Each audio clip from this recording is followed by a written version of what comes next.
Thor Parrish, the golfing extraordinaire who literally changed my swing, in 5 strokes, I think it was. I think we did an hour lesson, and we only did about 10 minutes of it was actually a lesson, and you learned a lot. Was that 10? It felt like 5. I haven't watched the video yet, but it was like, I think I did 5 swings. Yeah.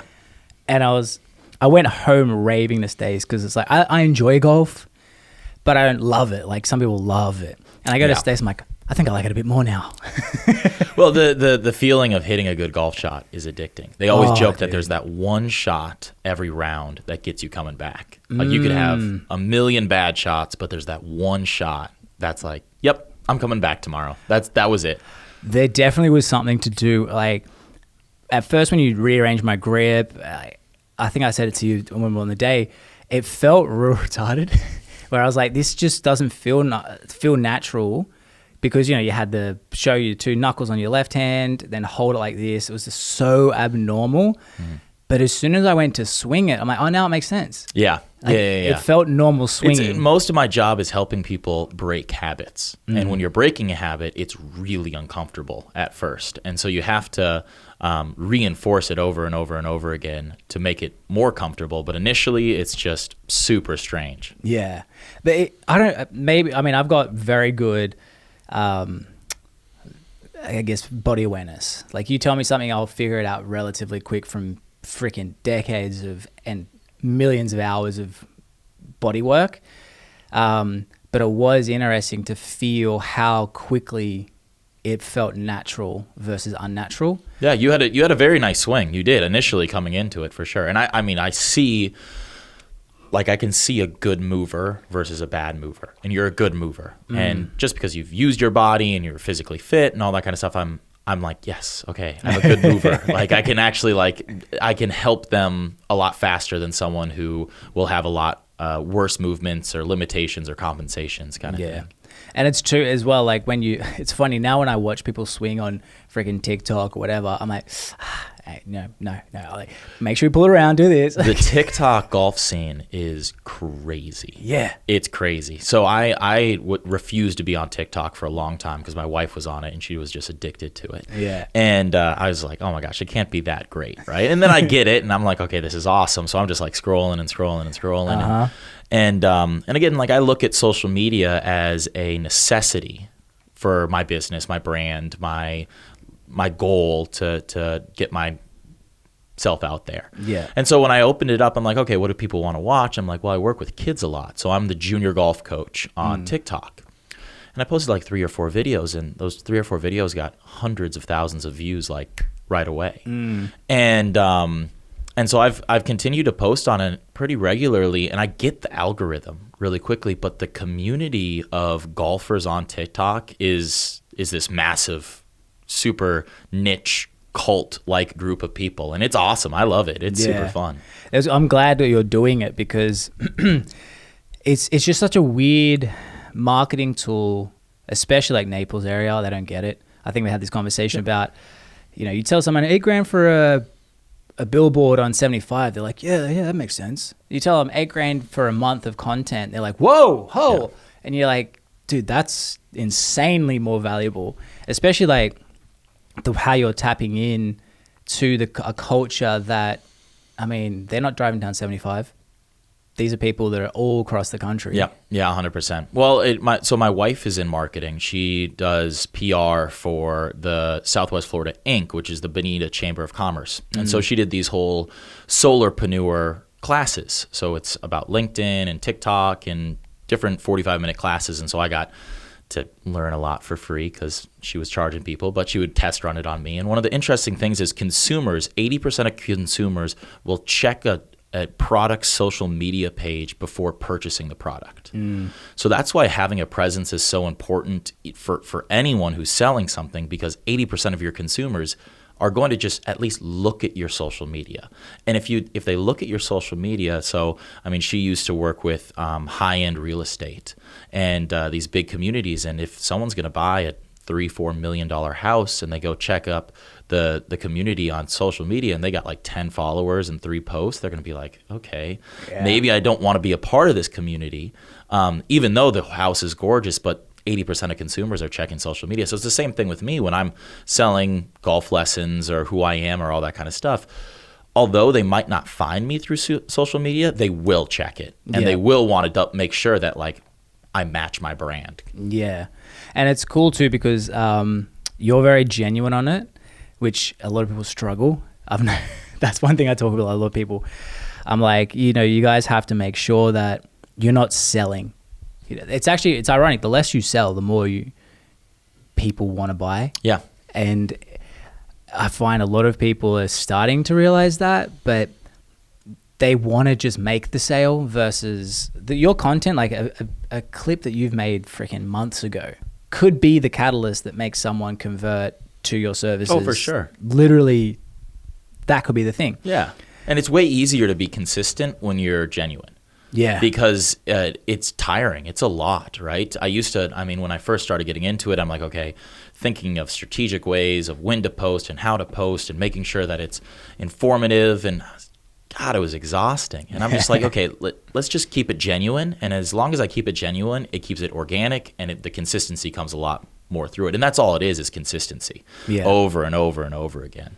And I even say, so like I sell a service. I don't sell a product, right? And lots of people struggle with getting on social media and creating a brand when you're not selling a product. Like they don't see it pay off right away. But the people I've been able to meet through social media has been incredible. Yeah. As a networking tool within itself, right? And so I think it's overlooked in that sense too, of it as a networking tool, not only as you're selling a product, but to meet people and engage with people and find that community through social media. And they can organically find you, because that's what I'm noticing with the podcast, with the clips. You know, I've got people in the area now that are starting to follow me.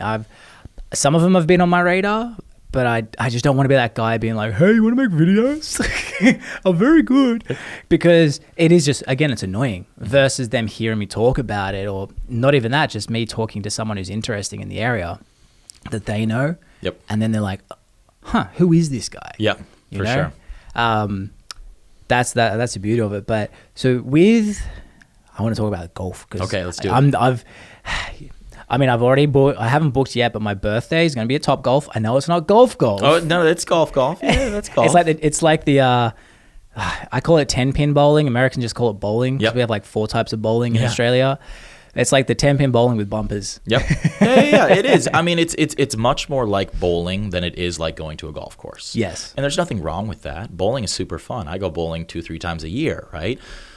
But it's not a culture. It's not a community, right? It's not. It's a gateway to the community and culture of golf. Yeah. And so, as a PGA professional and as a golf instructor, I'm always trying to look of ways to bridge that gap. So now that we got you touching a golf club and you're like, oh, that was kind of fun, right? Like, how do we segue you into the golf culture? Yeah. And there's a lot of people who are old school and definitely don't think it's the right direction the game should be going, but I think it's the way it has to go. In terms of networking it, or you mean? No, just even, you were at the country club last week. Beautiful, by the way. Beautiful, right? I was like a kid in a candy store. Yeah. Like, whoa. But when I told you about the dress code, you were like, oh my God. I knew that was coming though. Yeah. You understood it, right? I've been banned from enough golf clubs in my history. Yeah. And so with the Junior Golf Academy that we've done at Quail Creek is we've shifted the culture significantly by bringing in all these young families who want that type of lifestyle, that golf lifestyle.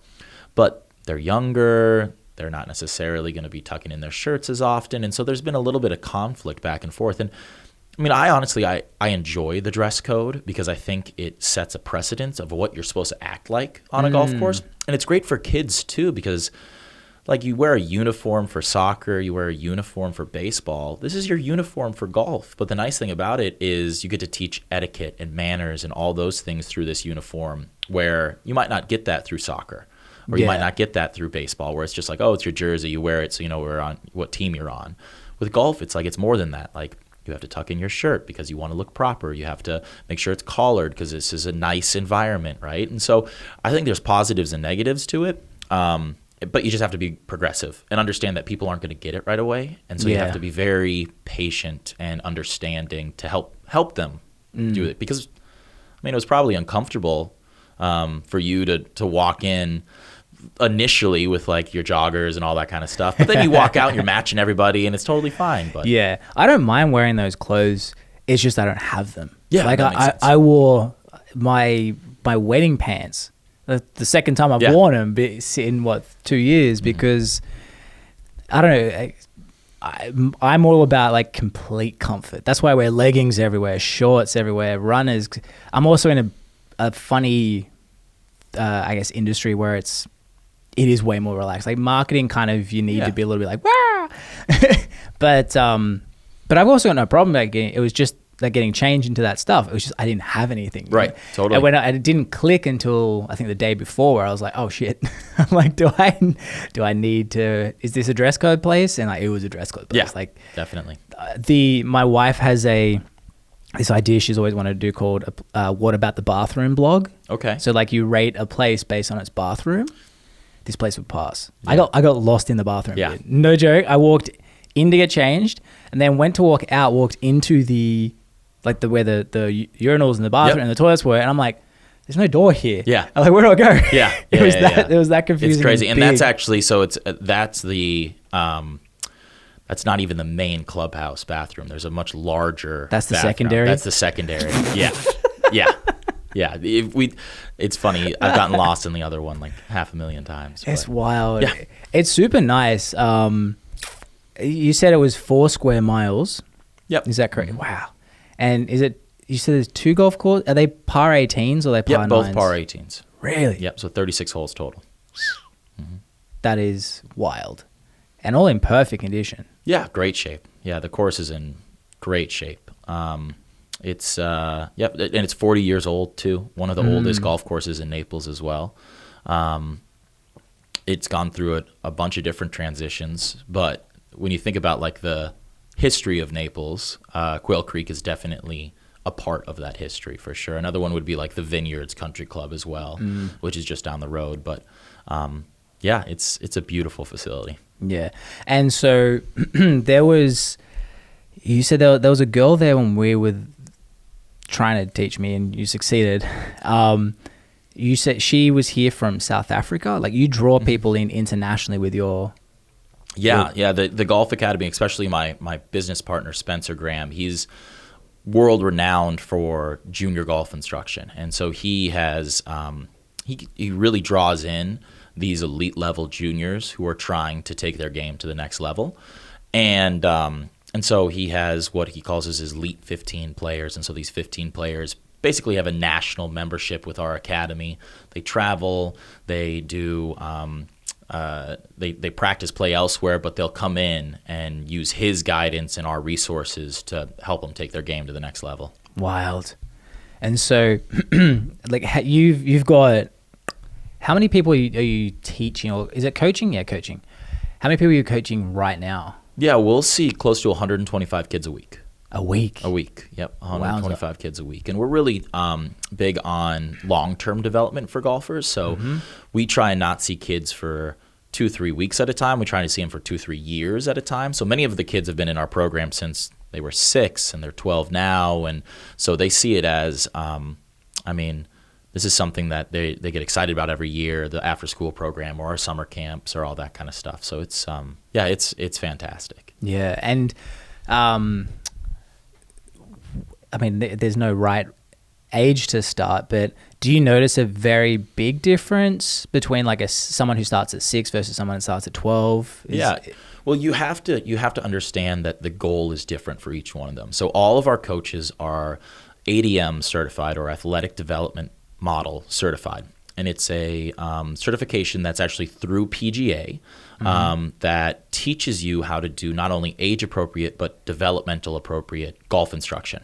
So we start golf instruction at age 3, and we can offer it all the way basically till you're 93. But when we look at a 3-year-old, they're much different than a 6-year-old, and a 6-year-old much different than a 10-year-old. So the goal of the lesson is very different. My bread and butter is that 6 and under. It really is. It's just I get along with them really well. I'm energetic enough that I really engage it. I think I'm visually capturing. They're like, oh my God, this guy's huge, right? He's got blonde hair. And so, but when I look at a lesson with a 3-year-old, 4-year-old, 5-year-old, I see golf as a great opportunity to teach not only the basics of golf, but etiquette, manners, taking turns.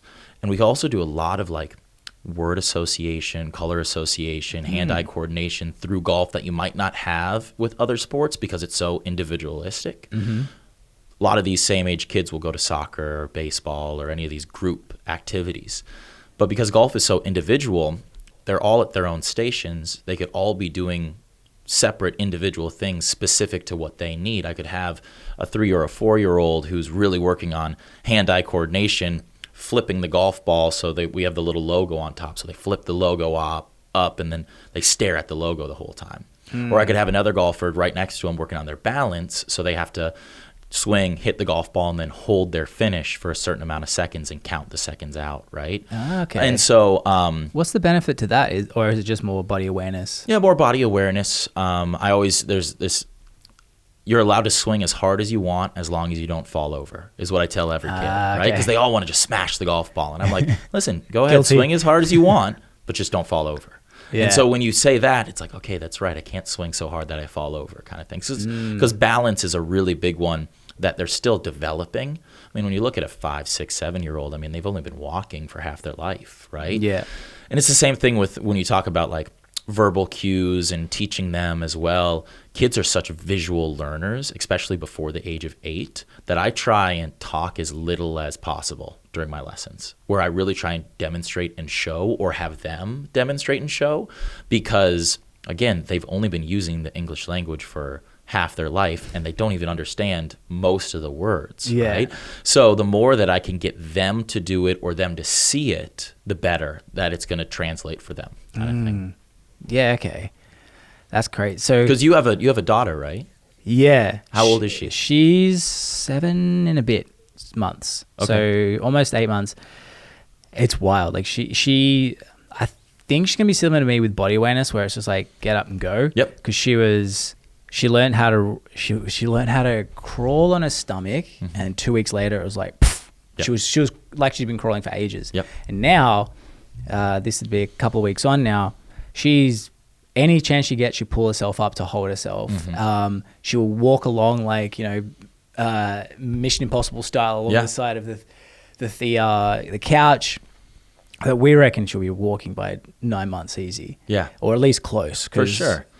And I mean, you're probably very encouraging in that too. Like you're very, athletic, right? So you kind of see like, okay, this is good. Them doing this is good for their physical capacity. So you're probably like pushing her a little bit, right? Like, oh, I see you scaling. So you grab her hands and kind of like help her walk a little bit, kind of thing.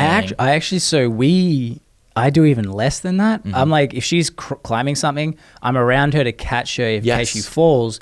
But I actually don't really help her, because I'm like, which kind of bit me in the bum a little bit, because now she's so freaking strong. Right. We try and put her into the car seat, and now she'll immediately turn around. And yesterday I'm like trying to push her in, and she's holding one-handed, like doing Tom Cruise Mission Impossible style, and she's just holding herself with one arm. I'm like, where is this super strength coming from? Yeah, I mean, it's and especially in the last few years, you've gotten very, very protective parents of their kids, where as soon as they fall down, they pick them up and hold them, kind of thing, right? Or as soon as something goes wrong, they just swoop in and save the day. And I really see you robbing them as from a learning opportunity when you do that. Yeah. When the kid falls down, you shouldn't instantly pick them up. You should make sure they're okay. Yeah. But then support them to get up on your own, kind of thing, right? Make sure everything else is safe, but get up on your own. It creates that the Chihuahua Effect. So I heard about this from a lady who owned 4 Chihuahuas, and they were chill. I was like, they're normally like complete nutbags. What's going on? She goes, it's because of how they're taught by their owners. Like a small dog is usually owned by a finicky person. Like the less finicky love the big dogs because they're really inconvenient. But the small dogs typically, when another dog comes over or another person, the owner is more likely to pick it up And so every time you pick up the Chihuahua, you're teaching it that everything's dangerous. Remove it, remove it, remove Right. it. That's why when they get to a certain age, they yap at everything because everything's dangerous. And that's what we're being conscious of with our kids and others to come of I've got to let her go through adversity as much as possible. Yep. Because otherwise I've just seen the problems. It's like, I guess it's that rich kid thing where they're always bought everything that they don't know how to work for something. For sure. You know? And that's the stereotype rich kid. Like, there's still, I know I have some rich friends who work so freaking hard. Yeah. Yeah, no, 100%. And I mean, like, that's really what I try and do with any age, or I mean, anyone who's in golf instruction or fitness or anything like that. I try and create the environment where they want to risk it. They want to try something new, right? And that they know, okay, I'm in a safe place. I can try something new. I can fail, and it's going to be okay, kind of thing. And so, for a kid, that's a lot of like you have to really make sure that they like. I'm not big into disciplining kids. Like that's not my responsibility. When you drop your kid off, I'm not there to yell at them if they're misbehaving. I'll let you know. I'll let you handle it on your own. You're the parent. You can handle that kind of thing. But like.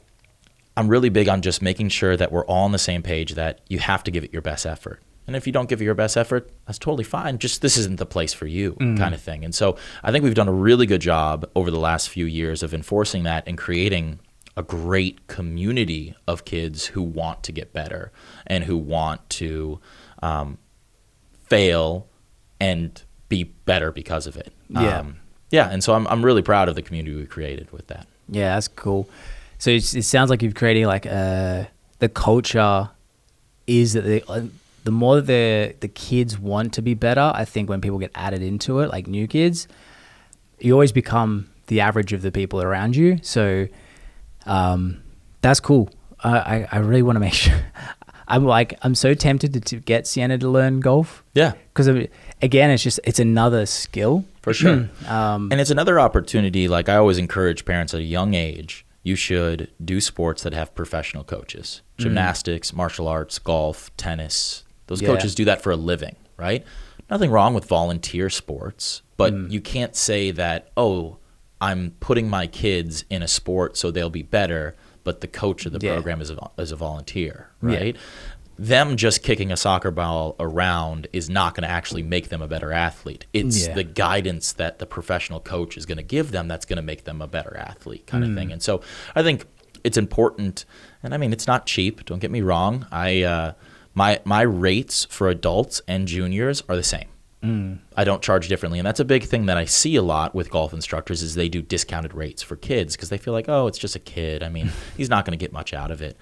But it's my time. I'm going to put just as much energy as I would with an adult. Why would I discount myself any less kind of thing? So, again, just another aspect of the culture we're creating at this academy is this is not a place that we're babysitting your kids. Like, we're coaching, and we're really being not only coaches for them, but also really, like, leading by example, right? And everything that I tell them, I live and breathe, whether it's the way you practice, play, or your lifestyle. Because I'm a big believer in that golf is what's going to keep me fit for the rest of my life. I want to walk 18 holes when I'm 100 years old. And so I got to practice, play, work out, and eat like I'm going to do that when I'm 100.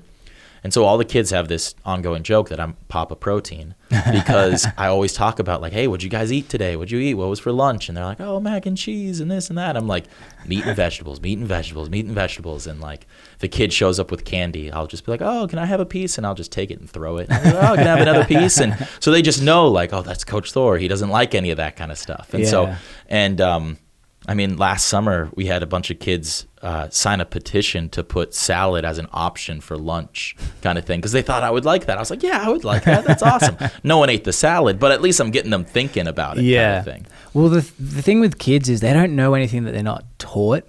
And I've seen that with my friends. His two sons, the eldest one went to a birthday party. You know, birthday parties, crap food. It's terrible all the time. His son runs up to him, he's like, Dad, where's the broccoli? This kid would have been 4 at the time maybe. And it's because they've really limited how much he got in terms of sugar. But then you see the flip side where it's like, I had a personal trainer once when I was a personal trainer. When I was a personal trainer, this lady wanted me to write a food program for her 14-year-old daughter. And she's like, yeah, she just eats McDonald's all the time. And I go, how does she get it? And she's like, well, she just really enjoys it. I'm like, yeah, I get it, but does she have a license? Right. No. Does she have a car? No. So how does she get it? And she's like, well, I drive her there. And I'm like, don't drive her there. Oh, but she really wants it. I'm like, do you think that me writing on a piece of paper, have this for lunch is going to change her? Oh my gosh. Yeah. I'm like, and for me to take your money to make something, I'm like, I'm just stealing your money because I know this is not going to work. For sure. And I get that. I've had that same conversation with when it comes to nutrition, but also when it comes to practicing. My kids never practice. They never practice. I'm like, your kid's 13. How is he going to get anywhere to practice without you going? So I think the parent-coach-student relationship is really important. And so we try and create very solid communication between all three. So whether that's us having conversations with the parent or with the student without the parent, all that kind of stuff, we have to get everyone on the same page. And so all of our group instruction, the parents don't come with. Yeah. It's just we go out, we play all that kind of stuff, but we encourage once a month to do a private lesson where the parent comes with. So then it's me, the student, and the parent, and we talk about everything that we've been working on, and they can ask all the questions they want to do. They need to ask, but the group instruction, it's so much better when the parent isn't hovering over top of it. It's a lot better when every once in a while they're there to kind of check in and tune in and all that kind of stuff. But that kind of hybrid group instruction, private instruction, getting the parent involved has been really, really great for us over the last few years. Yeah, you don't want parents.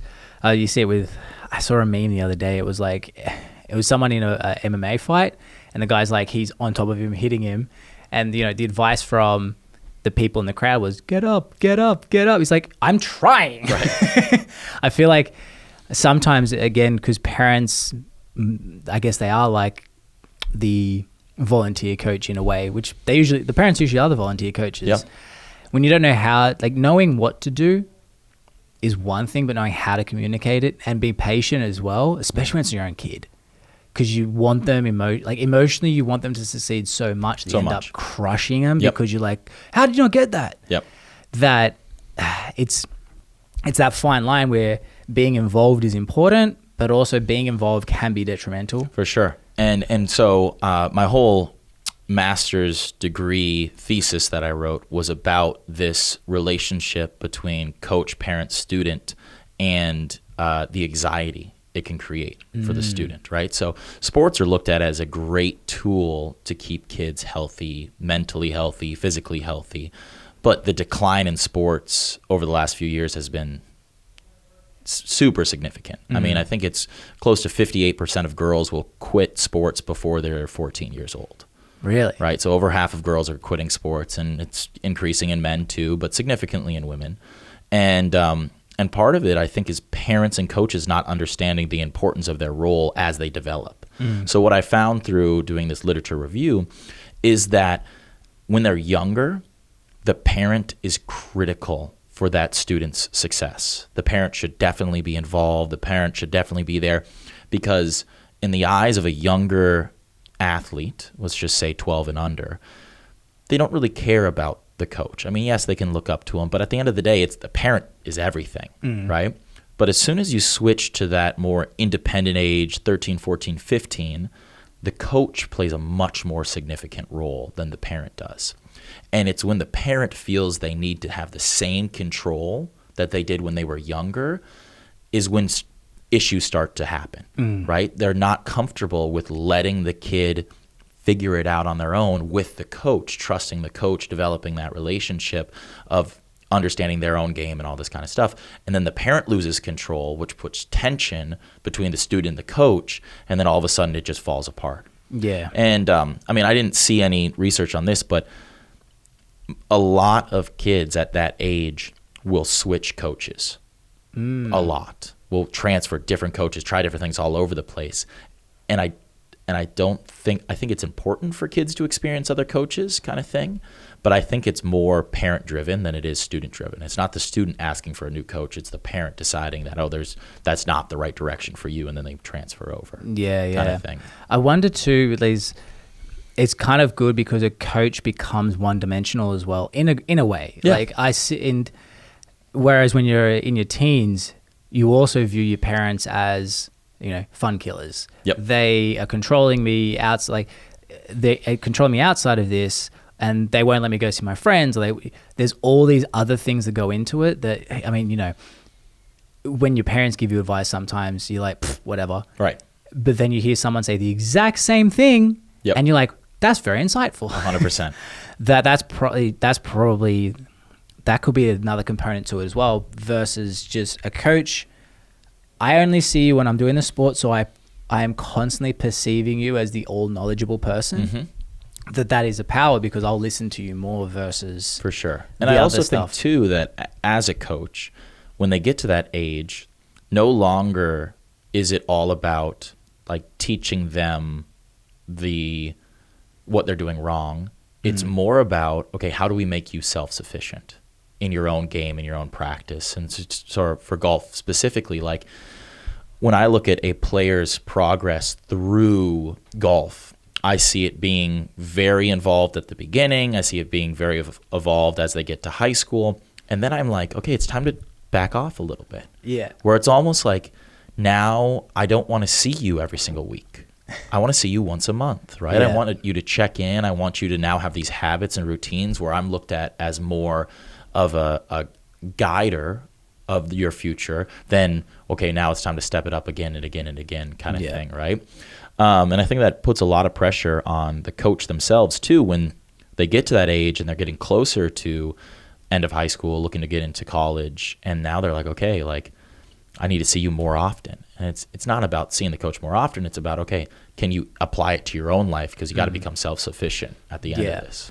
And it's also that book, The Outliers, where they say it's talent gets you not really far. It's always, from everyone that they've researched, it's always the ones that put the more hours in. Yep. And there was the thing with Kobe Bryant I saw yesterday or the other day before, and he was talking about, all right, with training basketball, and this would apply with golf because I'm sure Tiger Woods did the same stuff.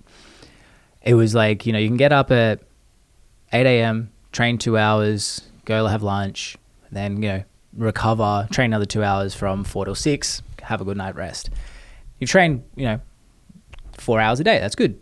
Versus getting up at 4 a.m., training 5 till 7, having lunch, 3 hours off, another 2 hours, 3 hours off, another 2 hours, and then train from 7 till 9, and you've done it 4 times. He's like, as a kid, he kind of figured that out, because I can have a week off, 2 weeks off. He doesn't, but he could. And there's no way you're catching up with him in terms of reps, because he's like, I'm doing every day, I'm getting another 4 hours ahead of you. Yep. Yeah. I saw you repost it. I really like that video. Oh, did you? I really like that video. Yeah. And no, you're exactly right. I mean, it's amazing what you can accomplish in 24 hours. And there are just, your time gets eaten away by a variety of different things. I mean, one killer, social media, iPhones, the internet, right? I mean, if you're not very cognizant of your use of it, it's just going to consume your whole day. I mean, it's scary when you look at the screen time for a lot of these kids, because it's just like, I mean, it's 7-8 hours a day of screen time. And I'm like, you could read a book a day kind of thing with that, right? Yeah. Imagine what you could do with 8 hours. Or I get people all the time like, I just don't have enough time. I'm just like, yes, you do. You're just not prioritizing it the right way kind of thing. Yeah, well, that's definitely true. One thing though, I've got CarPlay in my car. Yep. That counts towards my screen time. I was kind of ticked. Oh, really? I didn't know that. I was like, there's no chance in Hades I spent 9 hours. Sorry, it was like I spent 15 hours last week on Spotify. Okay. That's screen time. I'm like, huh? Yeah. Then I realized, like, wait a minute. It says I had 5 hours of maps. Yeah. Like, and I was like, yeah. Because I'm looking at my screen. I look at my screen time to check. Right. And so, I mean, at the same, you can be very cognizant of it. I mean, like, I can't remember the last time I was in a car not listening to a podcast. Right? I mean, like, I think that's great, or listening to an audiobook or anything like that, right? I think that's a great use of your time if you don't feel like you have time to read. I mean, it's a 35-minute drive every day for me kind of thing. And then I have limits on all of my other social media. I always turn them off though. I know. I know. It's well, again, it's like about developing that habit where it's like, okay, the screen time thing works for a while, but then your brain realizes that, oh, I can just hit the notify me 15 more minutes, 15 more minutes, 15 more minutes, right? And it's at the point now where I just go, I'm good for today. Yeah, I'm good for today, right? Yep. Why do I even have these on anymore? For sure, right? And it's tough because like for me, I had to literally remove the app from my phone for a while and only use it from my iPad, right? So now it's like, okay, my iPad only works off Wi-Fi. My iPad isn't with me all the time. And so that way, like, okay, I physically removed myself. So now I have to be very conscious about what I'm doing. And it's the same thing with when it comes to, like, let's say nutritional habits, right? One of the big things that I think people should always do is eat at the kitchen table or eat at the dinner table, like not eat in front of the TV. Because if you eat at the dinner table, okay, you got to set the plate, you got to get the fork, you got to get all these kind of things, right? You're being very cognizant of what you're doing. So now you're kind of in this mode of thinking more about like, okay, what do I want to eat? How much of it should I eat? Where if you're just grabbing a plate and sitting at the TV, you're not in that mode of being conscious. Yeah. And so you're just subconsciously eating whatever feels comfortable kind of thing. Yeah. Well, what I've noticed with, so I started it at the start of this year, went good for 3 months, but off the rails for an actual business reason. I was removing Instagram, because you know when we delete an app, we're like, oh, I'm done forever. Yeah. It's like a breakup. Oh, I'm done, we're breaking up, and then 3 weeks later, and then 3 weeks later, you're like, start hanging out with a bit more, now you're back dating again. You're like, what just happened? It happens with everyone with social media. With particularly like I was like trying to limit my usage of Instagram because I wasn't using crazy, but it was like an average of an hour a day. Yeah. But I mean, that's sometimes like I'm on the toilet. Right. Yeah, you're doing what else am I going to do? But I got in the habit, and I had 3 friends in it with me. From the first week of every month, we just delete it, just a week, and then you put it back on your phone. So you're not saying like this all or nothing thing. It's just all right. 25% of the time, just 1 week a month, taking the app off. The funny thing was, you notice a couple of things, like we're addicted to habits. That's the most addictive thing ever. If you've read the book Irresistible, so good. I haven't read that. I will read it. Oh, it's so good. It goes into the most addictive thing. People think like things like heroin, the most addictive thing. It's not. It's the habit. So that's why if you actually remove someone who has a heroin addiction and you actually change their entire environment in terms of they've moved state, moved whatever, and they're with family where they weren't before, their relapse rate drops like 13x. It's nuts. They did it during the Vietnam War. And what I noticed is when I would delete the app, the second of boredom, because I knew where the app was, I'd be like, oh, it's not there. Yep. Huh. And I got excited. Get that phantom buzz too sometimes too. One. Oh yeah. I mean, I think social media, I think iPhones are all super powerful tools, but I think there's a part of your life that needs to be real life. And the one that I'm always cognizant of is in let's just say I'm alone and I'm waiting for, I don't know, a cup of coffee.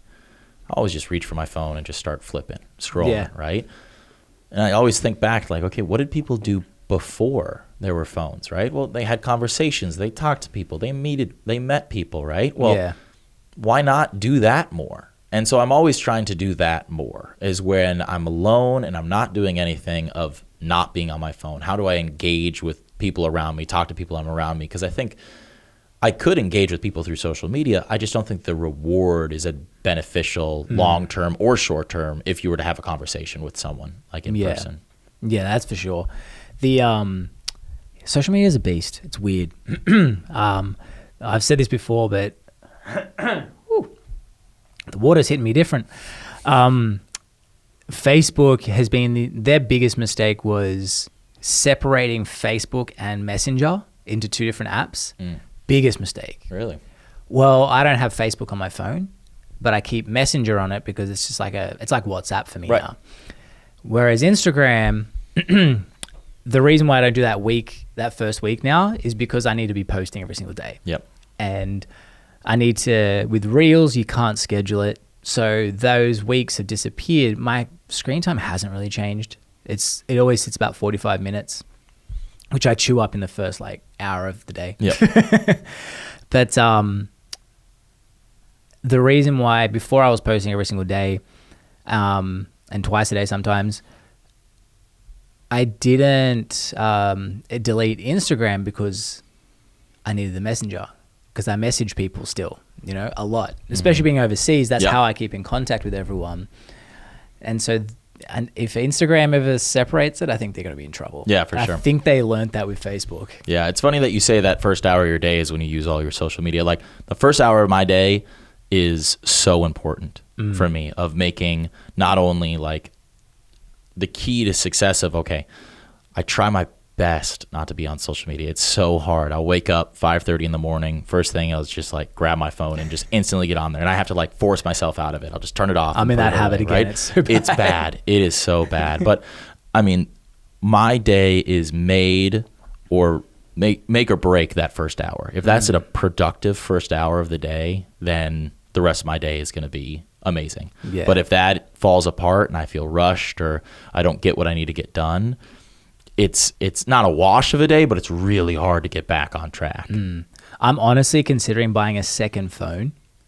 So one is like, you can contact me. I'd probably just have maybe Facebook Messenger, but even that, I get distracted. And then the other one's like my social media phone. Yep. I've got everything's so I pick it up, I post, I ghost. I'm getting so close to doing that because that one's almost full. And I need a new phone. So I'm like trying to figure out, do I do that? Well, I think soon social media will become more business oriented, where like email, very business oriented. So you will only receive an email from me at either 8 in the morning or 5 p.m. You do that as well? Right. That's the only thing. That's the only time, because I'll write emails all throughout my day as I can, but I'll send them at those two times.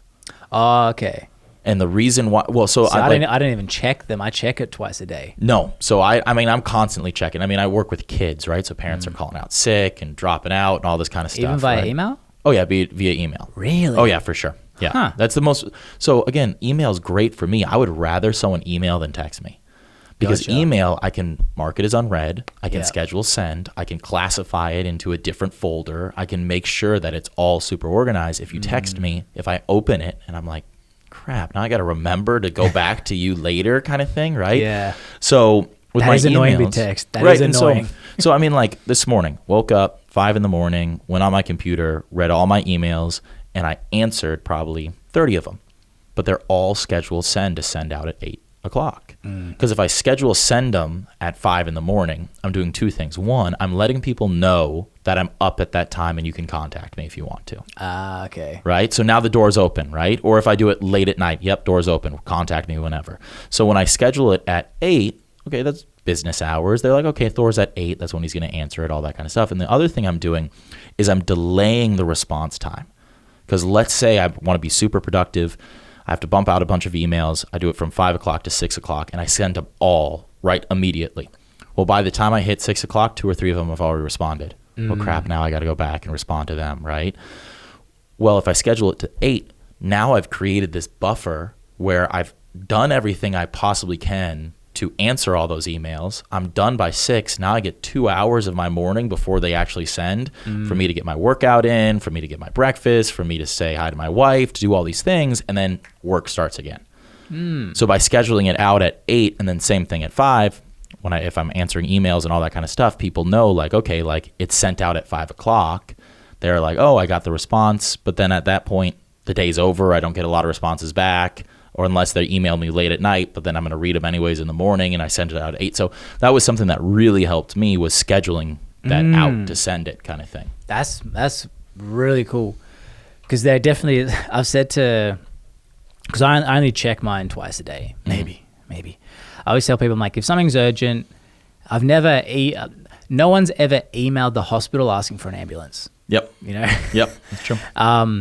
And that's good because it is true, and that's what it goes into in the book in Irresistible, is we're built on this instantaneous lifestyle now with the invention of the phone and social media and emails. But that again made people do more because we thought, oh, I'm doing more, I'm going to be achieving more, which wasn't. We're doing a lot of little things, but we're doing a lot less big things. Right. So that's actually a really cool idea. Yeah, and so I can't do out. that with social media and text messaging and stuff. So it's just much less professional. So I think eventually it'll become more professional where you might be able to use those tactics kind of thing, where you might be able to send messages, or you might be able to do that kind of thing, which would be great for me, because right now it's just, that's the most overwhelming part of my day is when I get text messages through Facebook, all that kind of stuff from a business standpoint. Yeah. Because then I have to make a note later, check it later, all that kind of stuff. But with email, it's super organized. That's a smart idea. I don't get enough emails, so I'm fine. Yeah, but again, you're probably pushing people towards texts and all that kind of stuff too, because that's just what you're using more than anything. I think it's also because I get so much spam. Like, I'm doing the systematic unsubscribing to stuff. Yep. And the good thing too is like I do look at some emails and I do leave them unread, but then it takes me like 3 days to write back. Yep. Because I'm just not used to that. Yeah. I guess and that's why I'm in social media and I do that stuff, because I'm just like, I'm so used to responding in text. How old are you again? 25. So you're way younger than me, so I don't know why. There's no disconnect there.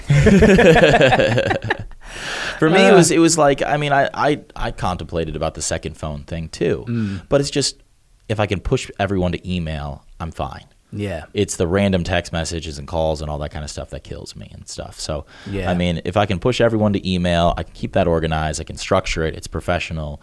But I mean, I do understand the importance. I mean, but I'm quick with that stuff too. I mean, I'm always like, hey, listen, I have my phone on me at all times. Email me, text me, do those kind of things. I'll respond right away. But it's up to me to make sure I keep it organized. Yeah, okay.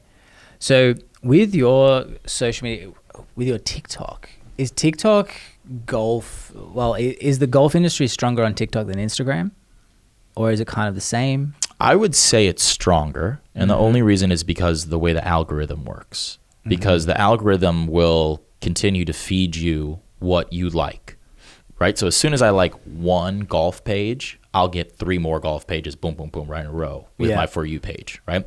Just because I like or I follow someone on Instagram who's golf related doesn't mean I'm going to get more golf content right away, because TikTok, their algorithm is just scroll, scroll, scroll, scroll, scroll, where Instagram wants you to hang out, wants you to look at the marketplace, wants you to maybe buy something. So they're not going to feed you instantaneous back to back to back. Reels does.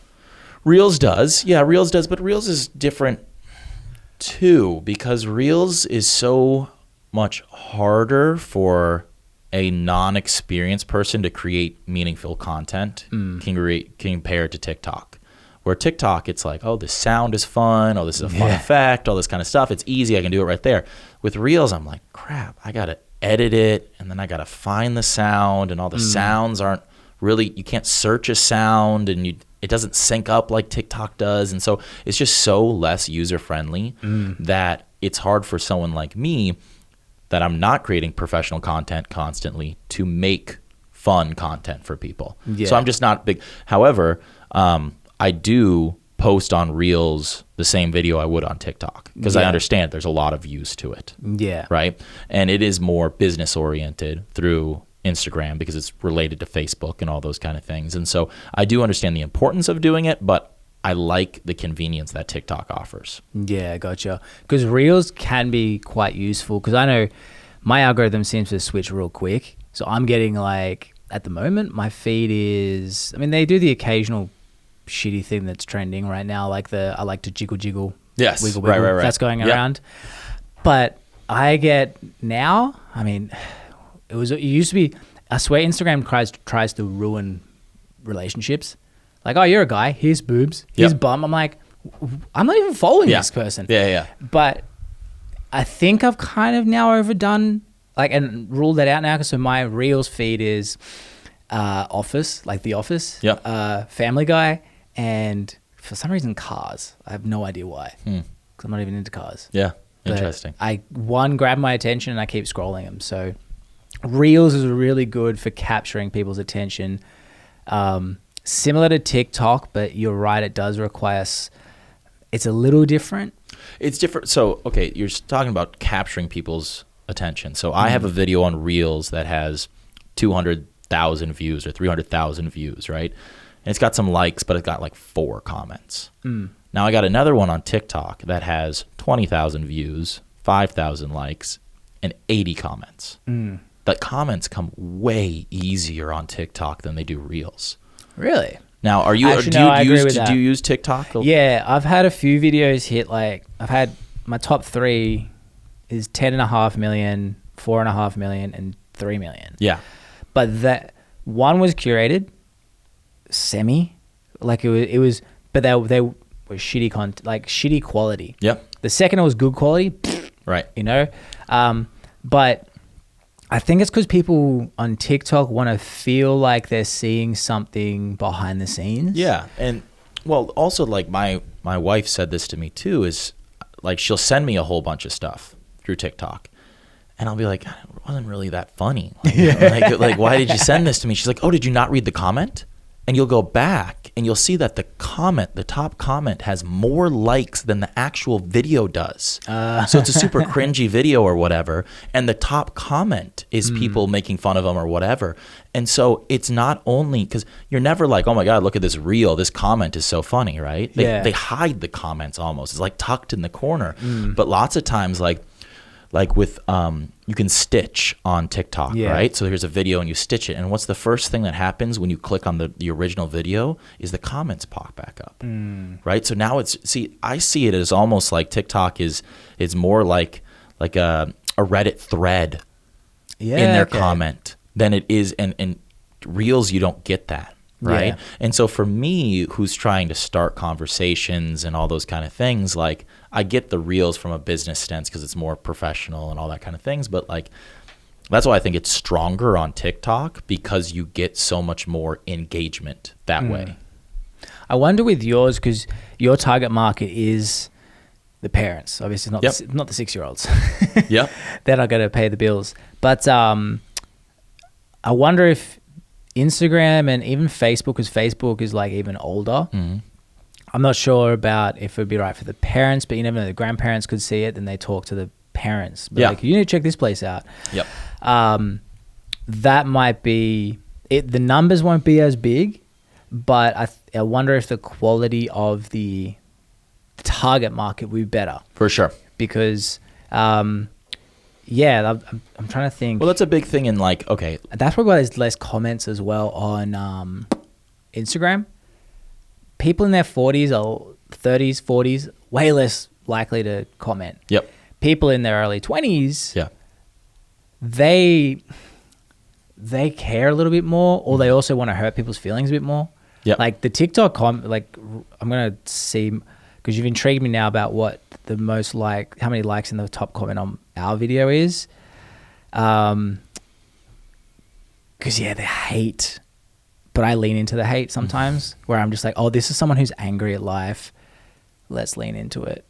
Okay, top comment has 15,000 likes, but the video has 364,000 likes. But yeah, I mean, that's a lot of likes for a comment. I mean, you would not see that. I don't think you would see that on Instagram. No, and that is true, because there has been a big shift.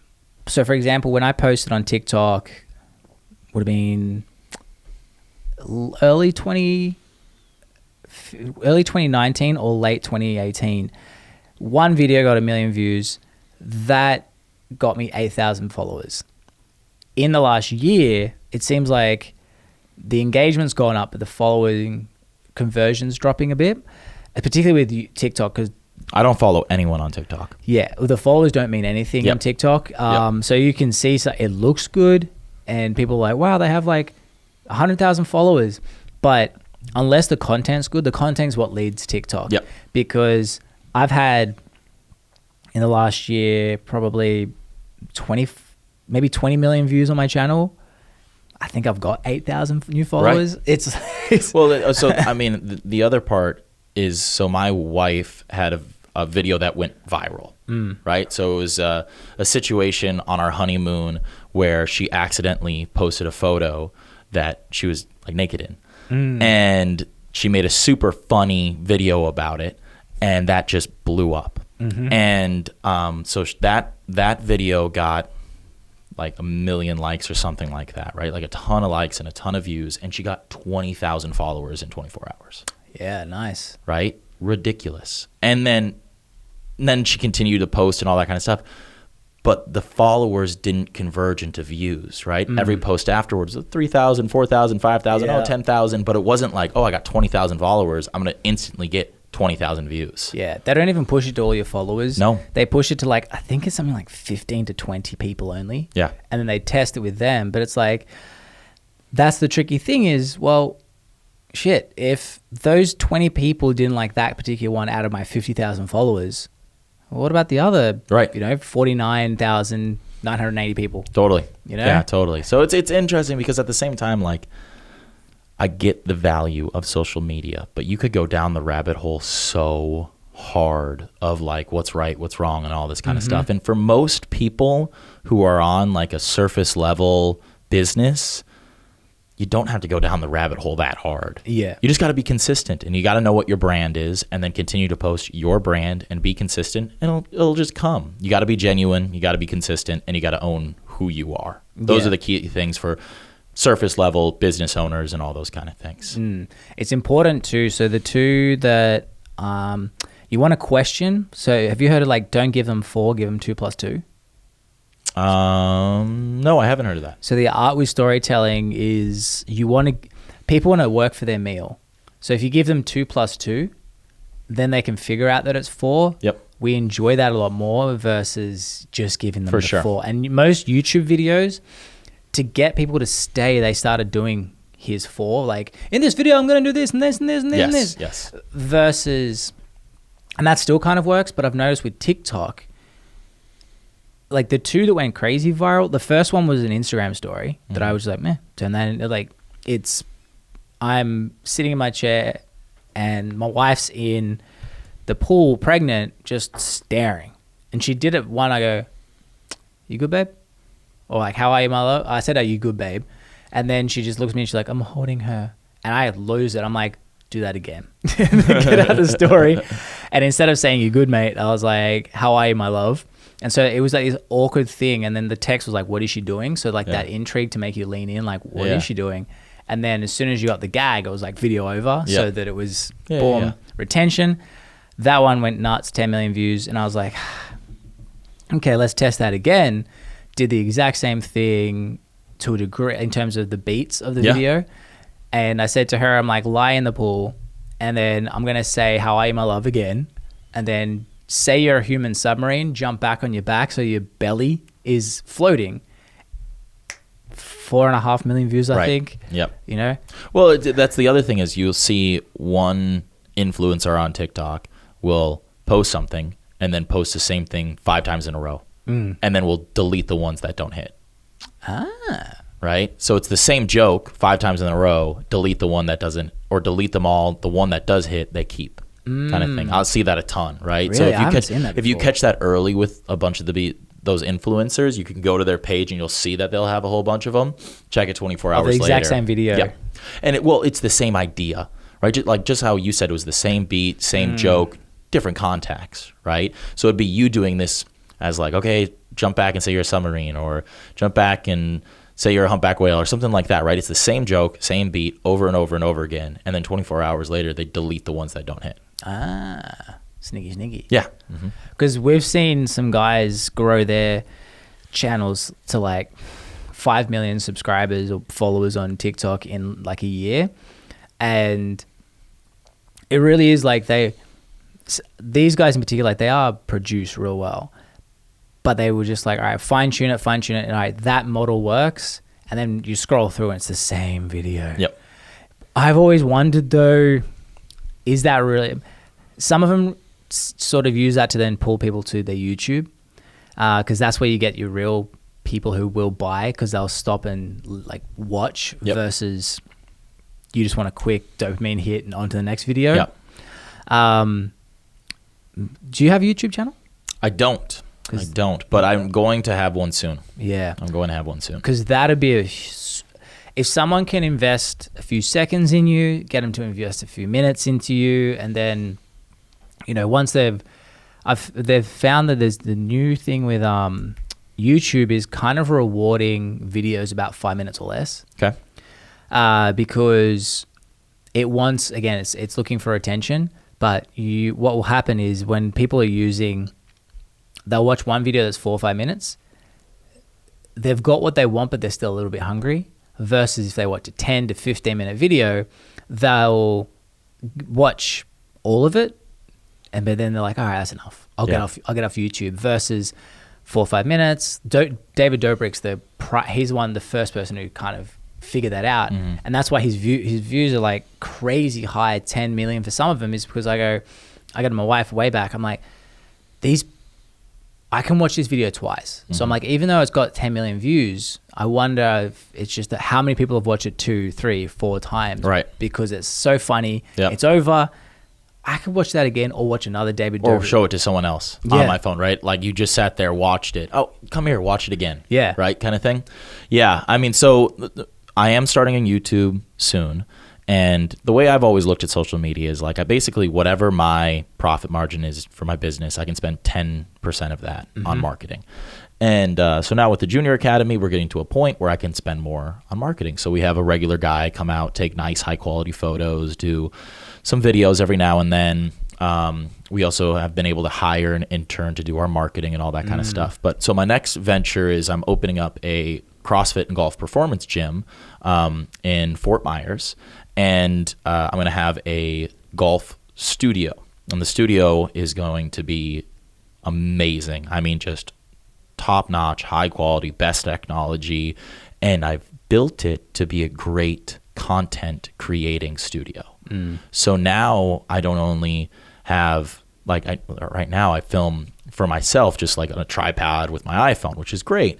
But now I'm going to have professional lighting and I have a professional soundboard. I'm going to have a computer that I can upload and edit like right away. Cool. And I'm partnering with another company called Golf Fitness X, and they're owned by this company called Orange Whip. And they have a virtual online golf fitness training platform that they get 25,000 views a week out of it, right? So they've been working out of this guy's garage for the last 2 years, and they've grown it to this strong community, 25,000 views per week of people watching golf fitness and all this kind of stuff. So we're partnering up together, and he's going to be utilizing that as like a space to create a lot of that great content. Yeah. And then the gym itself is going to be the facility that when people are interested in seeing it in person, they can now come to a facility and see it in person. So I'm really excited because I think that, again, like I only have so much that I can put into my marketing because I have to make money myself. Yeah. But when you partner up with people like that, now we're benefiting each other because I got the brick and mortar facility and he's doing the online thing and we're helping each other out and we're going to both grow our own brands through it too. So it's going to be awesome. That's sick. Yeah. The videos, I've seen you building that place. When will that be completed? We're hoping August. August is going to be our grand opening. So we've been very patient with permits, and it's a new build, so it's going to be pristine, brand new equipment, flooring, all that kind of stuff. But August is when we're going to be opening. Yeah, awesome. That place looks cool. Yeah. I saw, I don't know if I shared this one, but I was like, they had a trick shot. Dude Perfect did one. Yep. Where he whacks it, and then it bounces off the actual screen and starts going down and goes elsewhere. I was like, they need to do trick shots. Trick shots for sure, right? Oh yeah, trick shots for sure. Lots of great content can be coming out of there. Yeah, because trick shots, I don't know why they're so satisfying. Well, they just are. They're awesome. I wonder, like, I'm glad now that people are starting to post about how many tries it took. Yes, yeah. Because then you're like I see something like, this is 103 tries. I'm like, oh. Well, so there's this guy who, again, like the power of golf TikTok. There's this guy named Snappy Gilmore. Okay, and it's this guy who just hits the golf ball one-handed. Oh, I've seen that dude. He like clears it out of the... Oh, yeah. He crushes it. Don't get me wrong. He crushes it. But that's all he does is one-handed golf swings. And it's the same thing over and over. And he's got a great personality, he hypes it up and all this kind of thing, but it's the same thing over and over. Yeah. And he's blown up. And I was at a PGA Tour event in Arizona a few months ago, and he was flown out there by PGA Tour to hit golf shots out there one-handed. And I'm like, what the? Like, this guy, you're flying him out to hit golf shots, and he's just hitting one-handed. I mean, it's a freak show. It's crazy. I mean, it's super impressive, right? But at the same time, I mean, I don't even know how far he's hitting it either. It looks super impressive, but it's also a dimly lit range where the golf ball slowly goes off. Yeah. So I would love to see like the numbers that come out of it and all that kind of stuff. But it's a great video. Don't get me wrong. But it's just crazy that now he's blown up and he goes to PGA Tour events and does these trick shot kind of things. And yeah. So you need that one thing. That one thing, right? You need that one thing, right? So I don't know what my one thing is yet. So he ends up basically monetizing he's monetized his life by just one thing. Can you hit one-handed? Yeah. How far? Far. Yeah, I can hit it far. Okay, we have to do that next time. Yeah, we can do that next time. I also can hit right and left-handed. Really? So like backhand and forehand? Yeah. Well, I taught myself. So I was working in Lake Geneva, Wisconsin at a golf school. And I was teaching, I'm a left-handed golfer, but I was teaching so many people who are right-handed that I wanted to learn how to hit right-handed so I can demo shots. And it was also great because it put me back in the shoes of being a new golfer. Yeah. Right? So back to like, you want people or coaches who practice what they preach, right? So, well, now I get to test all the things that I'm telling these people to do on myself with the opposite hand that I am. And then I'm also really big with golf too, is like, yes, having a perfect swing is important, but it's more important to play good golf because the objective is to get you out on the golf course, playing good golf, competitive, all that kind of stuff. So I even didn't work on my swing the way that a normal golf instructor would probably teach you the golf swing, which is position by position by position. I had a driver, a 7-iron, and a putter, and I would go out to the golf course and I would just figure it out. Right? Like, yes, I'd still work on my game and practice and all that kind of stuff, but it was more about me going on the golf course and figuring it out so I could play, because now I can play golf right and left-handed. It's not just that I can swing right and left-handed. I can play golf really well right and left-handed. And so again, it just puts the emphasis back on, hey, you need to be playing golf. You need to be on the golf course. Like, that's what golf is all about, not about perfecting your swing. Yeah, okay. Fair enough. And what's golf is just so fascinating to me that I don't even know where to start.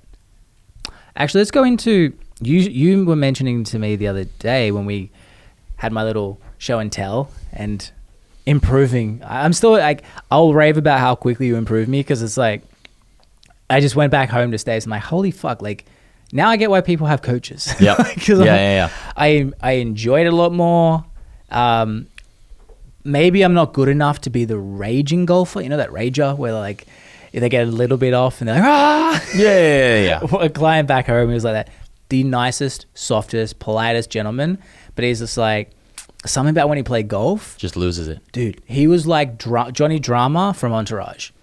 Like, I'm like, where'd that come from? Yeah. Well, it's amazing how that can bring that out in people, right? Like, it's the same way, like, I mean, I know very kind of quiet, low maintenance people who, when you get on the golf course, I mean, that's all they want to do is just destroy you. Right? Like just flip of a switch kind of thing. And you see that in lots of different sports too. Yeah. Golf is just so different where that like anger doesn't necessarily benefit you. Because golf is a marathon and not a sprint, where you just can't hit 2 bad golf shots in a row. That's when everything starts going downhill. You can hit 1 bad golf shot, that's totally fine, and then you got to recover from it. But it's as soon as you get that triage of 1 bad shot and then another bad shot and then another bad shot, which is normally caused by you not controlling your emotions, is when your golf game goes downhill. So the people who are very like angry and snap quickly when they're not playing well are normally not the best golfers, right? And even Tiger Woods had that mentality of like destroying everyone in golf. but you didn't see him have these big outbursts when he hit a bad shot, right? It was almost like you couldn't even tell kind of thing. You could tell when he hit a good shot. Like he was just like, you could see him walk in, his little swagger and all this kind of stuff. But when he hit a bad shot, he was just like, okay, like I got to go fix this kind of thing. Yeah. Yeah. Tiger. That one thing I heard once was about Tiger Woods, which was insane. He was already at the top and he had to relearn his entire, basically he stripped back everything he knew and then to get like 2% better, relearned from the ground up and spent like 2 years to improve just that little bit extra. Yeah. Which is insane. Like Yeah, you're already winning. Yeah, you're already winning, but it's that chase to be better, right? And I think he was just obsessed with being better. And that he was really the first person, I mean, he changed the game of golf from how people get paid to how sponsorships to what you're capable of physically as well. I mean, he was very big into golf fitness. Like golf fitness would not be a thing or as big as it was today if it wasn't for him. So he was out there exploring what is it like to actually train to be better at golf, where most of everyone else was just like, oh, I don't know, you just go out there and I hit it, and it's impressive. Like they got the John Daly mentality, right? Who are just, I mean, like that guy is an athlete. Don't get me wrong. Like you watch his golf swing, you're like, okay, he's very athletic, but is he physically fit? No. And Loves a beer. Right, loves a beer, and loves a cigarette. And but Tiger Woods saw, again, the talent versus the hard work, right? He always said he was never the most talented person, but he worked harder than everyone else. Yeah. And so that was just a continuation of his, I mean, you could just say his lack of talent. He had to continue to work hard and strip everything he knows and all this kind of stuff because he doesn't have enough talent to stay the same course forever and ever and ever. Yeah. Yeah. He's still not the best in the world, though. Have you heard the latest news? Well, I know that he's not the best. Kim Jong-un is the best. Oh, yeah. Well, dude, yeah. He did a 38 under. His first time ever. Like 3 hole-in-ones, too. Yeah. Something like that. I think he had the world's largest drive. And it hasn't been documented. I mean, it's crazy to think how much he might have improved in the last 7 years. No one knows. No one knows. No. 38 under. What's the world record for the most under?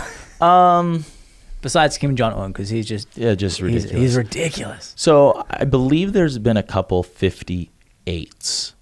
So not 58 under, but 58 total score. So normally a total score is like 72, par 72. So you're looking at 10, 12, 14 under kind of thing. Wow. Which is, very impressive. So Kim Jong-un was incredible. Yes, he truly was incredible. Very unfortunately, he couldn't make it on the PGA Tour, but he didn't like the spotlight. He invented the burrito. The dudes are just amazing. So with, what's your plans like with, because you mentioned to me a little bit, but you've got very big goals for the next 5 years. I really liked that you want to make Naples young again, in a way.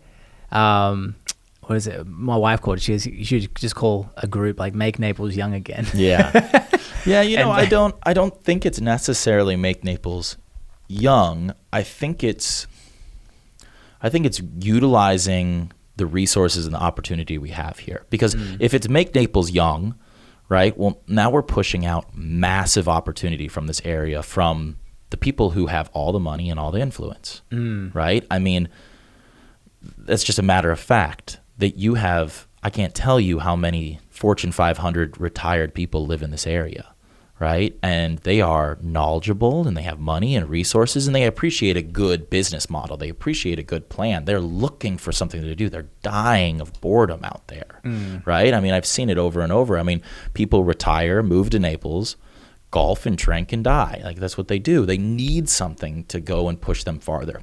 And what you can do with the younger generation is rejuvenate the area with these new business and concepts that these people are happy to support. I mean, they really are. They love when I talk about, like, when I worked at the country club for 2 years and I was a personal trainer and a golf instructor, and I told them about my big plans of I want to open like the junior golf academy small and I want 2 or 3 more locations and I want to open up my own gym. And this guy's like, well, if you ever need a check, you just let me know. I'll just write one for you. Right? And he's retired and he's got a ton of money and a ton of time and he loves this concept of just making this place better, right?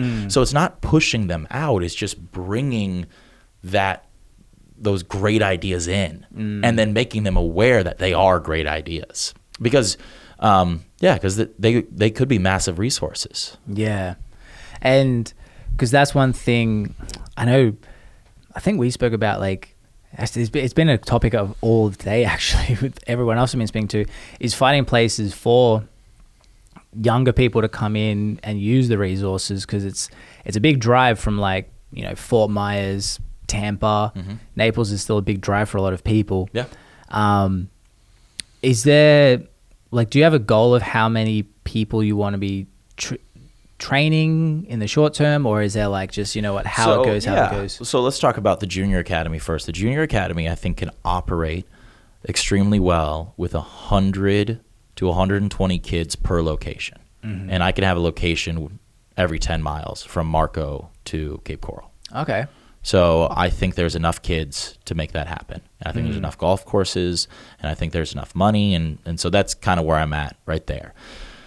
If it's me running every single one of those junior golf programs every 10 miles, great. That's awesome. But it also doesn't have to be me, because I want this area to succeed. So I work with a lot of professionals in the area to help them start meaningful junior golf programs, right? And it doesn't, and the more junior golf programs there are, the more opportunity there's going to be, the more money there's going to be, the more draw there's going to be, right? So it doesn't have to be me on every single stop of the way. Like, we just all got to get on the same page, because it will pay off dividends if we can get these junior golfers up and running right now. Yeah. Right? 10, 15 years from now, right? From the fitness standpoint of the gym I'm opening, it's a business model basically based off of 150 members. Most of your boutique fitnesses, if you look at like an Orange Theory or an F45, are based off of around 350 to 400 members. So they're more about just turning people in and out. And mine is a much more intimate membership base that you would experience similarly at a country club, right? So we're basically bringing the country club to CrossFit, where this is a place where you can work out, you can get your golf game, we have a physical therapist, we have our recovery room, we have meal plan options, right? Like, this is a club that you will join for the rest of your life. And so it's a business model that I'm testing, because I think it will do really well in this area, but I also think it can expand and grow from there too, and franchise out that direction. But with the Junior Academy, I think there's a lot of potential, but it's just, we all got to get on the same page, because there's a lot of barriers to entry, especially in this area. Yeah. Right. And like I said, like, those people would write me a check because they're like, oh, I believe in you. That's awesome. But I didn't. The only reason I got in front of those people was because I got through the gates and I got to work there, and then I got to know them. Right. Yeah. Where it's hard to get through those gates. It's hard to get to know these people. And so I think creating more opportunity for people to get to know each other and break down those gates, whether it be, I think Quail Creek did a great job where they ran a junior membership rate. And so a bunch of young families could come in, and now these young families are meeting all of these retired people with money who are super successful, and now they've doubled and tenfolded their businesses because they now have all these other resources that they have. Yeah. And so I think there's opportunities, but you got to give them a reason to come out of the country club. And it's really hard to do that right now. Yeah, because you were saying, especially the people living in like Quail Creek, they don't even have to leave that area. That's like a city in itself. You could even do delivery from the club. Wow. Like, if you don't want to leave your house, they'll deliver. Yeah, and just do pick up and leave kind of thing. Because those houses are incredible. Oh, gorgeous. I couldn't personally live on the golf course though. I'd be too worried about, someone like me. That's one thing I've always been like fascinated by, is people living on, like, I get it, you're super close, you get to enjoy,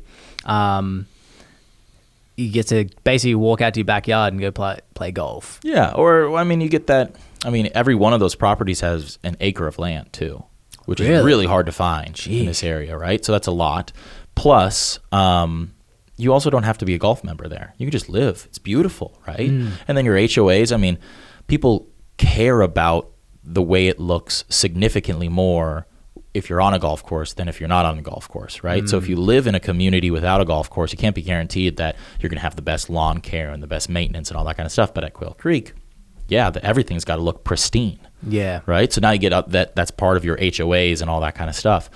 Now, you could join as a golf member, or you could just be a social member. So now you could just use the pool and the spa and all that stuff and not the golf course, and it's a less membership because you're not a golf member. So it really is just like it's a fascinating system, because the way that it also is built was, I mean, you went into the membership thing. Usually golf clubs, you buy a membership, wham, bam, thank you, bam, yearly subscription, et cetera, et cetera. Yep. You get out, nothing. What you were saying with it's like the whole country club is owned by the members. Yep. There's no, person owning it, which is kind of funny because it's very similar, I guess, decentralization with crypto. Right. Where it's like everyone owns everyone contributes, and if you want out, you just sell your membership at an appreciated price, which is crazy to think that it's an investment, but you're buying what you love doing anyway. For sure. Yeah, it's really, it's very different. But there are golf clubs in this area that are privately owned. So one is Old Corkscrew and Old Collier just got bought by the Hoffman family, which owns a ton of things here in Naples. So now they own those properties, right? And so now you have members who are paying dues, paying monthly subscriptions, but have no say in the club. Yeah. Right? There's positives and negatives to that. In the industry, you talk about the people who make the decisions are the board members, and the board members get voted in from the other members. And normally the board members are PIPs, or previously important people. And so they have they were big, super successful, extremely wealthy people who had very, very, very important jobs, and now all this free time, and all they do is worry about the golf club, right? And so there's positive and negative to that. They come with lots of resources and knowledge and know-how, but at the same time, like if you're trying to run a business and you got these people in here who want it a certain way, and they're not going to allow you to run the business the right way, well, then that gets really tough from that perspective. Yeah.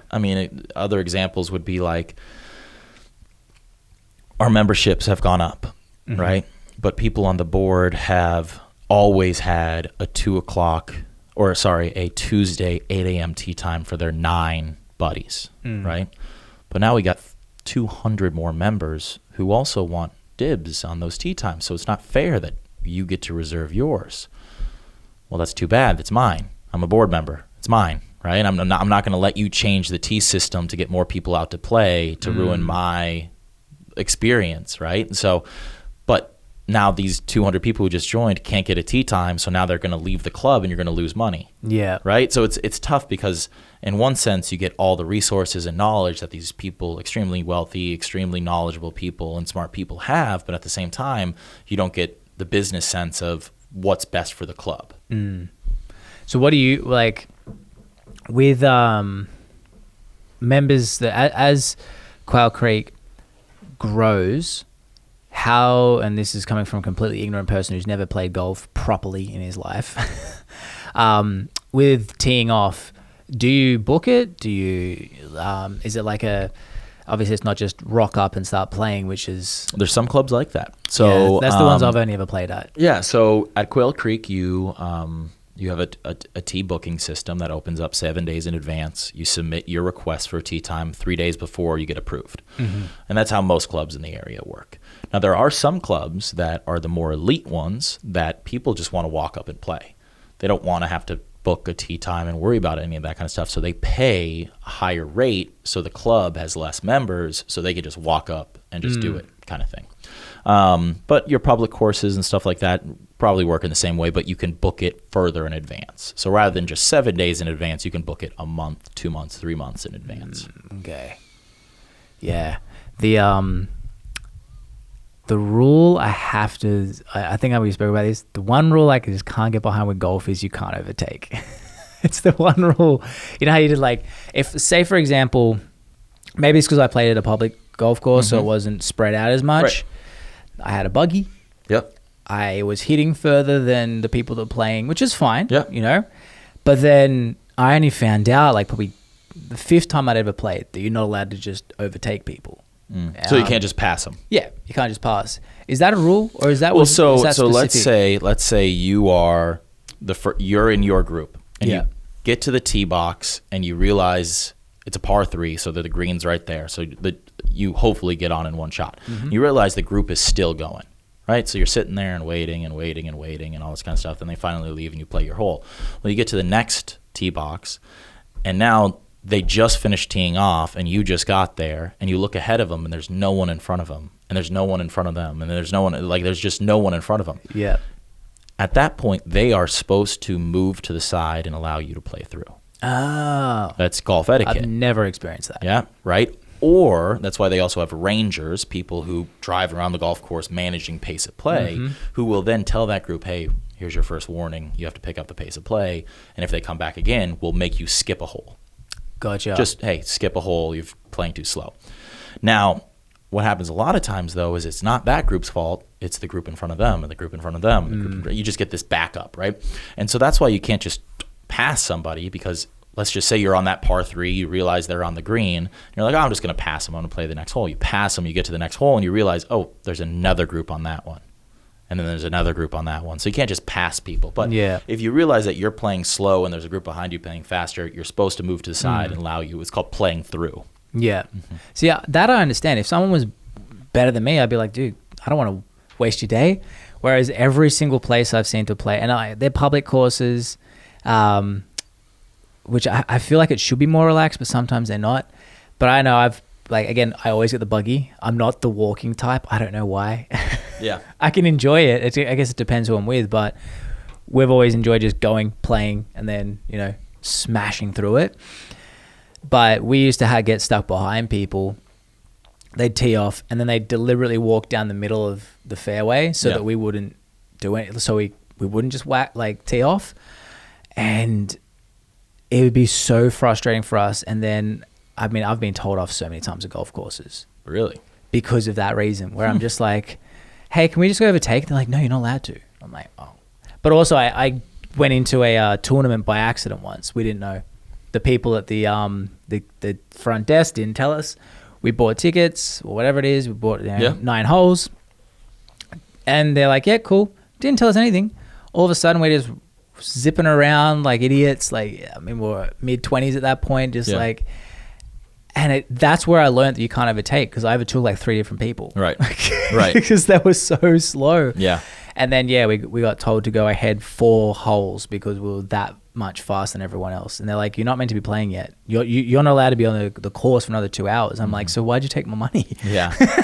Yeah, I definitely think golf in general can do better from a introduction to the game type of thing, right? And it's just creating the proper segues and all that kind of thing to make sure that that you can enjoy it, right? I think there's a lot of people. I have a client, and we've been working together for a long time, and he's retired or working on his retirement, and he sees golf as something he's never played before in his life, but what he wants to do with the rest of his life. And so for the last 2 years, we've been working together, and he's a really good golfer now, and he can see that there was just so many barriers to entry that it took 2 years for him to get to a point now that he feels very comfortable and is scoring well and all that kind of stuff. And so,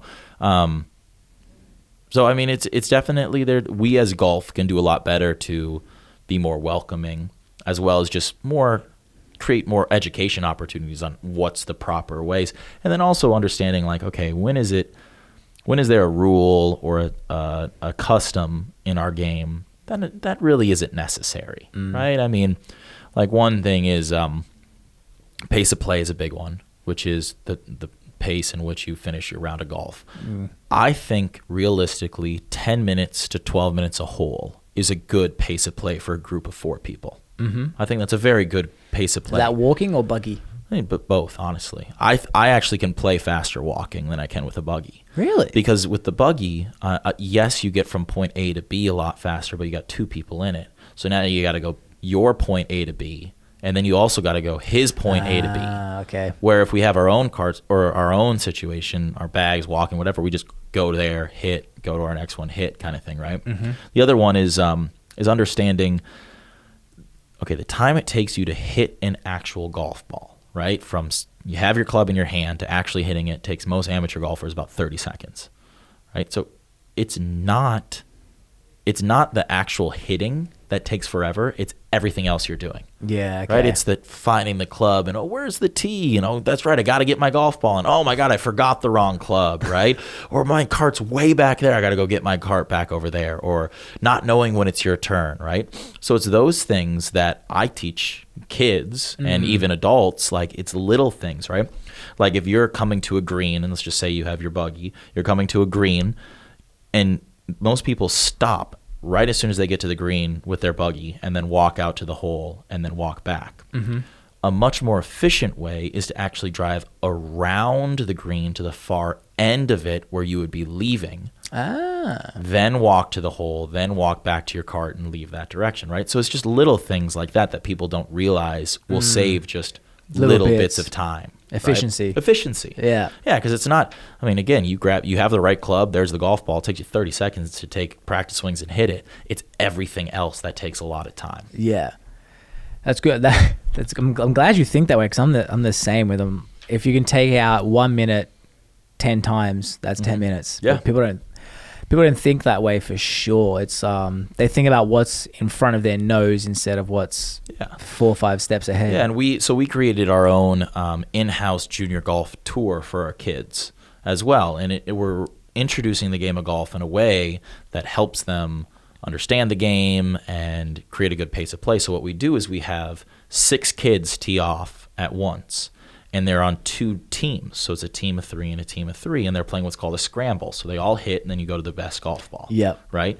So that way, we can actually get 6 kids out at one time. And we can have a coach with them, teaching them what they need to learn. And then we can also increase the pace of play by doing that. So not everyone's playing their own ball. And also, it's way less intimidating, because if you mess up, which you're going to mess up, there's the odds one of you isn't going to mess up. So it's been great, because now I can go to a golf course. So we partnered with a golf course to start this initiative. And they're like, okay, we're only going to give you 5 tee times, because the rest of the times are booked with member play and all that kind of stuff. Well, great. If 5 times 6 is 30 kids, I get 30 kids out for a golf tournament and actually maintain a good pace of play and all that kind of stuff. And so I think it's just little things like that, introducing golf in unique ways, not breaking the old school style of golf, but just modernizing it a little bit. Yeah. Could really help bring more people to the game, and I think make the game a little bit better. Yeah. Well, especially in today's society where everything's go. Yep.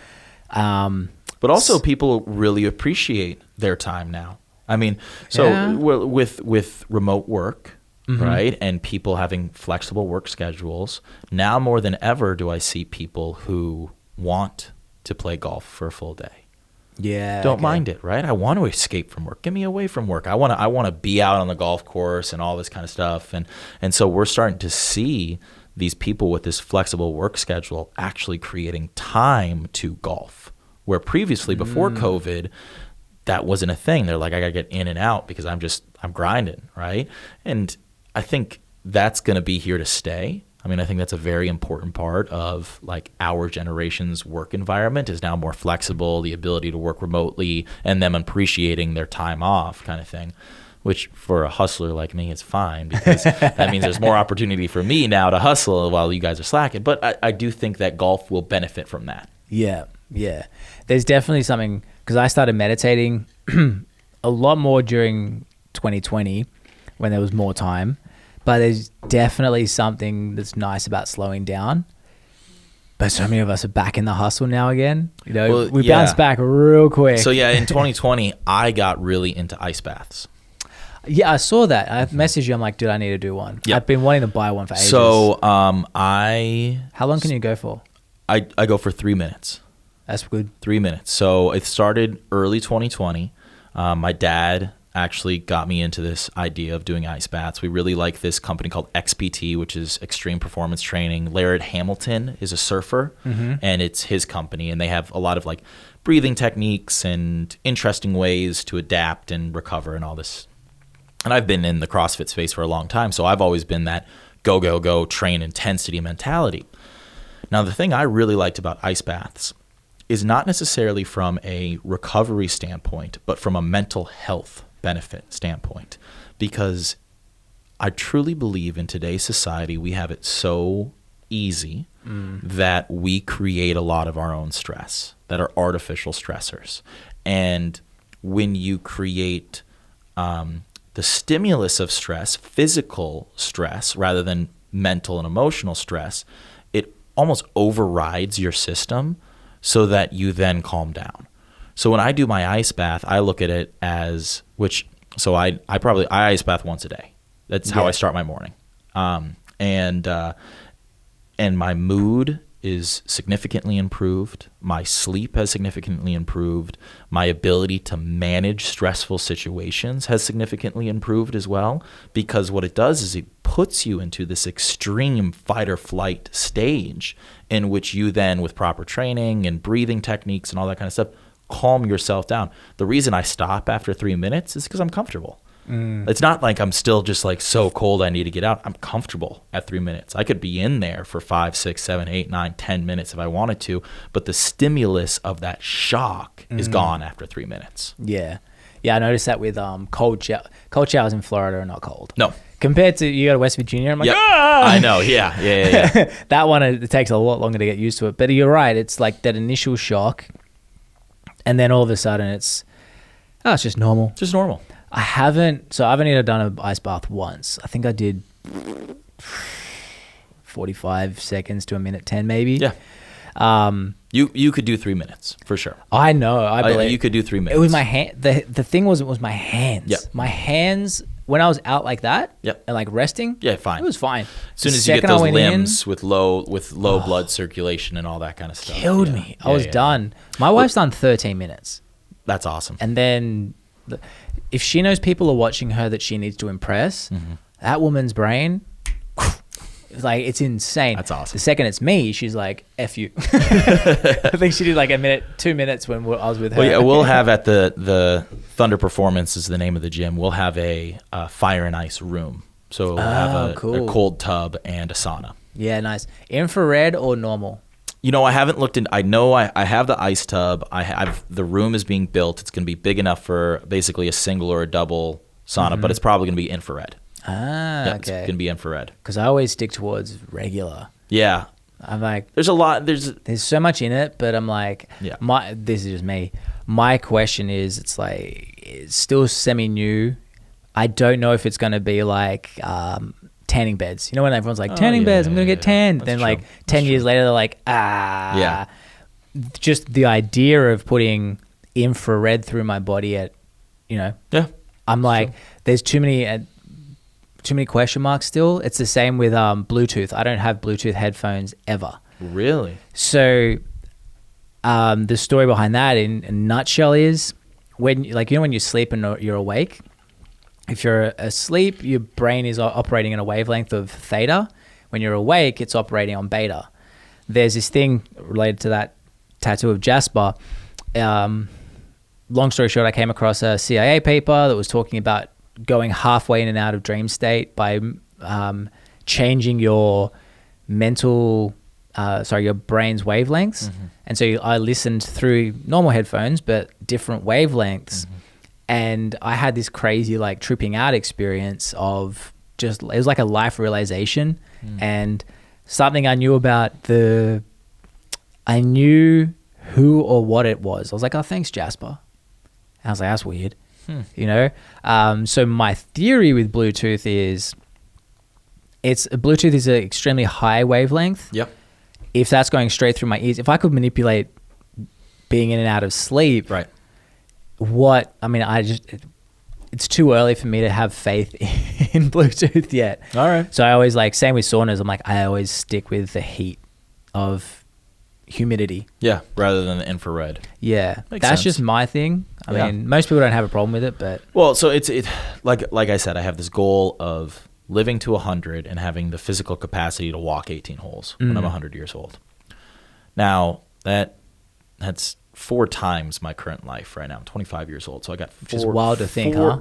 Wild to think about, right? So I always balance like the infrared and the processed foods and all those kinds of stuff. Like I balance those in and out. But I also know that it is a part of today's society, and if I just strictly if I just if I hid in a cave and people brought me food, I would live to 100. Yeah. Right?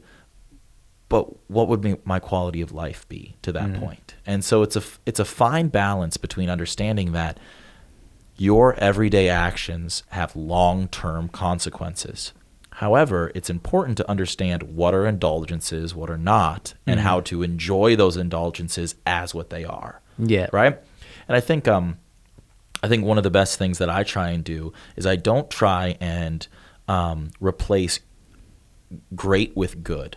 And what I mean by that is, so when you're looking at great healthy options for food, it's beet, vegetables, nuts and seeds. It's things that came from a tree, grew from the ground, or had a heartbeat. Those are great healthy food options.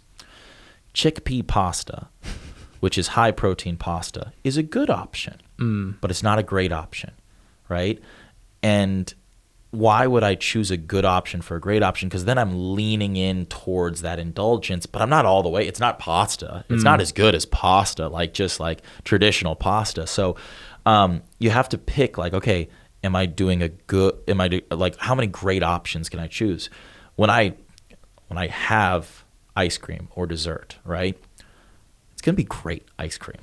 Until after. Oh, yeah. After sucks. The after sucks. Yes, but I'm not going to get the Halo top because it's a good option. I could have more good options because, right, it doesn't taste nearly as good as Ben & Jerry's, right? I'm trying to pick a great option. But I realize I can't have that option every single day. But if I had a Halo top, I bet I could have that 2-3 times a week kind of thing. But then I'm picking too many good options. So I'm always trying to find great options, whether they are indulgences or they are things that are actually healthy for me. And I think if you can really find a good balance of good versus great and pick more great options, you're just going to live not only a healthier life, but a happier life too. Yeah. Well, the cool thing with normal saunas, because I do 20 minutes in 170. I try and do 2-3 times a week, but I've only been doing one lately. It is insane the difference of how you feel after. Yeah. Happier, limber, kind of elevated is the best way to explain it. For sure. But the mental gymnastics you have to do sometimes too. And I love it when there's no one in there with me. Yep. Because it's harder. Yeah, if I'm chatting to someone, 20 minutes, just flies by. Flies. Yep. Versus that meditative state of no one's there. You can feel the excuses coming in. You can feel the justifications coming in of, all right, 15 minutes isn't bad. No, it seems to be 11 or 12 minutes is where the doubt starts coming in. I don't have enough experience with it, but the few experiences I do have, you feel great afterwards. You feel great. And I would love to do it on a more regular basis. Currently, the ice bath I've already bought. I've got it set up. It's on my lanai in my house. Then we're going to move it to the gym. But it's something I'm familiar with. And my wife's like, we're not buying a sauna for our house yet. Just wait till the gym's open. Do it. Because, I haven't done the ice bath properly since that time in Sydney. And I tried it. We filled up the bathtub with ice. The Floridian cold water warmed it up too quickly. Yep.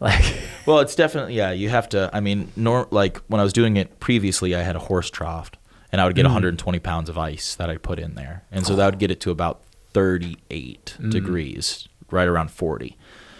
But it was still water. Yeah. So when I did that, I could get comfortable and I would have this thin layer of warm water around my body while I sat there, right? So initially it was like this super shock, but by 3 minutes I was cool and relaxed. Well, now with my ice bath that I have that has an automatic cooling system, the water circulates. So I keep it at 50 degrees, but the water's circulating and it's way harder than 38 degrees. Really? Because the water's just continuing to move and I don't get this slight thermal layer around my body that's keeping the water within a millimeter around my body slightly warmer because the water's constantly moving. Interesting. That makes sense. Huh. And so that's 55 to 50 degrees is like the ideal one if you have circulating water. It's cold, it shocks you, but it's not at a level of like, okay, this is kind of dangerously cold. Where with the other ice bath, I was like, okay, this is getting really cold. But I would have that thermal layer around me so I could handle it. Kind of. Yeah. So if you really want to mess with someone, just move the water a little bit. Oh, it's brutal. Oh, yeah. That makes sense. Yep. It's like wind. Yeah. Oh, 100%. Sydney is super windy. It's like, the weather, the forecast is like, it's not that bad. But you go, like, Sydney's wind. Yeah. Oh my gosh. Stacey used to just be miserable. She's like, this is not what Australia is marketed as. Because it just cuts right through you. But yeah, man, I think that's hour and 45, huh? Yeah. Time flies, right? Time flies. For anyone listening, Thor, where can they reach you on socials, etc.? Sure. If you want to reach me personally, it's at Thor the Coach. That's my Instagram. That's my Facebook. That's also the little things I have on YouTube. But as well on social media, you can follow us at the Junior Golf Performance Academy, which is the academy I have here in Naples, and Thunder Performance, which is the gym I'm opening in August. And I'm super excited about it. I'm excited to have you. Heck yeah. All right, cool, guys. Make sure you subscribe. Hit that notifications button as well if you're on Spotify and YouTube. And we'll see you next time. Thank you to Thor. Thanks, mate. Thank you. All right, bye, everyone. Whoa. Woo. I need to pee so bad.